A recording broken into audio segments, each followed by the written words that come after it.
Herkese merhaba. Kanalıma hoş geldiniz. Başka bir film incelemesiyle karşınızdayım. İnceleyeceğimiz film The Trial of Chicago 7 filmidir. Ben bu filmle alakalı birkaç not aldım. Bu notlara göre gideceğim. Arkanıza yaslanın, çayınızı alın ve videonun keyfini çıkarın. Filmin oyunlarından başlıyorum. Gerisini beraber getireceğiz. Filmin oyuncuları Eddie Redmayne, Alex Sharp, Sacha Baron Cohen, Jeremy Strong, John Carroll Lynch'tir. Filmin konusu ise şudur. Chicago'daki 1968 Demokratik Ulusal Konferansı'nda Vietnam Savaşı ve federal hükümet tarafından komploya uğrayan bir grup 7 insanın hikayesini anlatan bir filmdir. Gerçekten çok güzel filmdir. Yani izlediğiniz zaman kendinizi alamayacağınız filmlerden bir tanesidir. Ben filmi olumlu yanlarına geçeceğim ama biraz filmle bahsetmek istiyorum size. Şimdi Vietnam Savaşı'nı yani Amerika ile Vietnam Savaşı'nı Amerika'da yaşayan bir grup 7 insanın gerek partiler düzenleyerek gerek seminerler düzenleyerek insanlara neden Vietnam Savaşı'na karşı olduklarını anlatıyor hem de gösteri düzenliyor. Fakat gösteri düzenlendiği zaman aynı zamanda Amerikan hükümetinin bunlara bir komplo kurmak istiyor. Bunları yakalayıp hapse tıkıp daha da fazla olaylar büyümesini istiyor. Fakat şöyle bir durum var. Amerikan hükümeti bu 7 insanın içerisine sivil polisler gönderiyor. Bu sivil polisler de bu 7 insanın dikkatini bir şekilde çekiyor. Ondan sonra gösteriler başlıyor. Yalnız gösteriler de olaysız yapmak istiyorlar gösterilerini. Fakat şöyle bir durum oluyor. Amerikan hükümetinin polisi böyle tam tesisatlı karşına çıkıyor. Buradan hükümet binasına yürüyemezsiniz tarzında. Konferans binasına aynı şekilde. Onlarla yürümek istiyor ama aralarındaki sıkıntıdan dolayı yürüyemiyorlar. Şöyle bir durum oluyor. Böyle bir park var. O parkta karşılaşıyor tekrar göstericiler. Bu 7 kişiden bir tanesi diyor ki göstericileri hep birlikte polislerin üzerine yürütelim. Bir tanesi diyor ki o 7 kişiden saçmalama diyor, buradaki insanları görmüyor musun diyor. Sıkıntı olur diyor. Fakat o sırada göstericilerin içinden birisi fitili ateşliyor.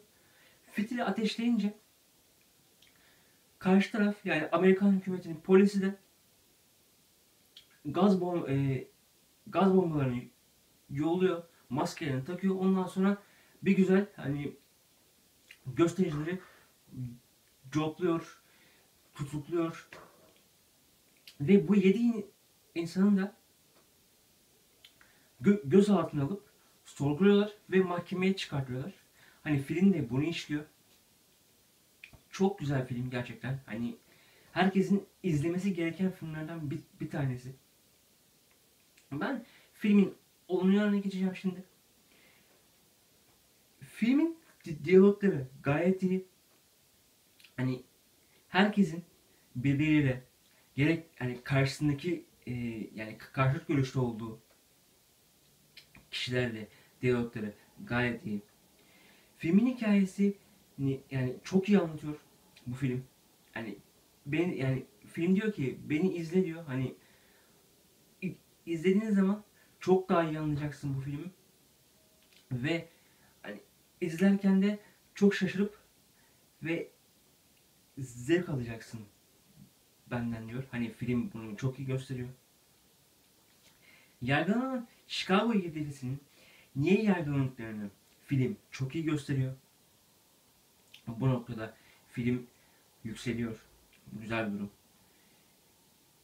Bu 7 sanığın hikayesini çok iyi anlatıyor. Çünkü hani bu her 7 sanığın kim olduklarını, niye mahkemeye çıktığını, mahkemeye çıkmadan önceki nasıl yaşadığını çok iyi anlatıyor.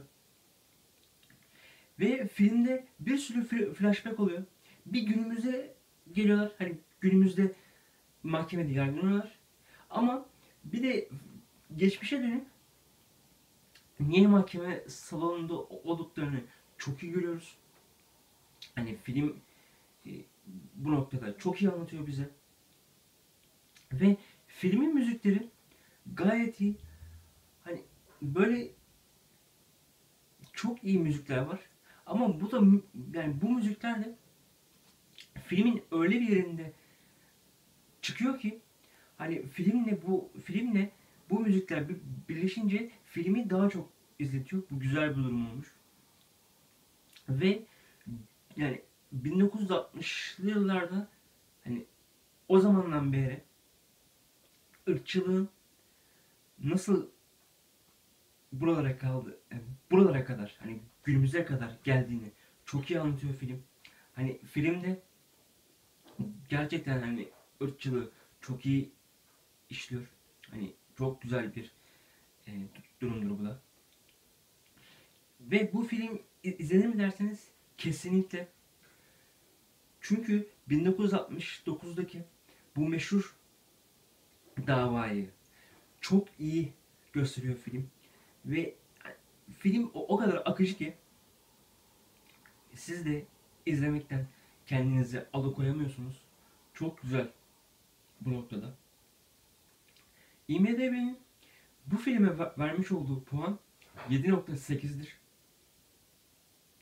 Benim bu filme vermiş olduğum puansa 8.5'tir.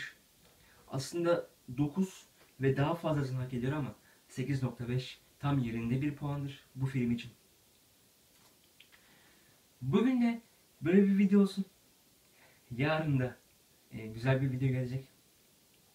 Abone olup like atarsanız çok sevinirim. Videolarımı destekleyip paylaşırsanız da çok güzel olur. Kendinize iyi bakın.